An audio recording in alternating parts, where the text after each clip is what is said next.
আজকে মাননীয় মুখ্যমন্ত্রী শ্রীমতী মমতা বন্দ্যোপাধ্যায় তার দলীয় সভা থেকে চাকরি নিয়ে অর্থাৎ সরকারি চাকরি এবং ওবিসি যে হাইকোর্টে বাতিল হয়েছে সেই মামলার রায় এবং 26,000 চাকরি বাতিল হয়েছে, এছাড়াও 42,000 চাকরি নিয়ে যে মামলা চলছে প্রাথমিকের, এই সমস্ত বিষয় নিয়ে এবং নতুন সরকারি চাকরির যে শূন্য পদ সেইটা নিয়ে তিনি কি বলেছেন আজকের সভা থেকে সেইটা আমরা দেখে নেব। বিজেপি আন্দোলনে পড়ে না, সব সময় চলে যাচ্ছে এখানে সিপিএম কংগ্রেস আর বিজেপি মিলে। আমার কাছে 10 লক্ষ গভর্নমেন্ট চাকরি রেডি আছে, একটা কাজ করতে যাচ্ছি তো কোর্টে গিয়ে পিল খাচ্ছে, আর পিল খেয়ে বন্ধ করে দিচ্ছে।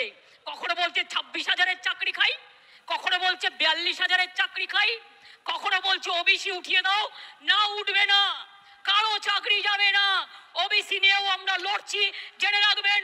আমরা সুপ্রিম কোর্টে গেছি, আমরা লড়াই চালিয়ে যাব, আমরা লড়াই করব। 2 কোটির ওপর মানুষকে ওবিসি সার্টিফিকেট আমরা দিয়েছি, তারা আজকে নিজে পায়ে দাঁড়িয়েছে।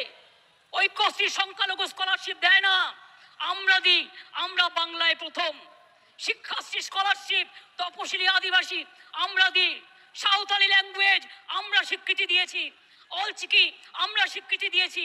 মনে রাখবেন, নেপালি ভাষা দার্জিলিংয়ের আমরা স্বীকৃতি দিয়েছি, গুরমুখী ভাষা পাঞ্জাবের আমরা স্বীকৃতি দিয়েছি, হিন্দি ভাষা আমরা স্বীকৃতি দিয়েছি।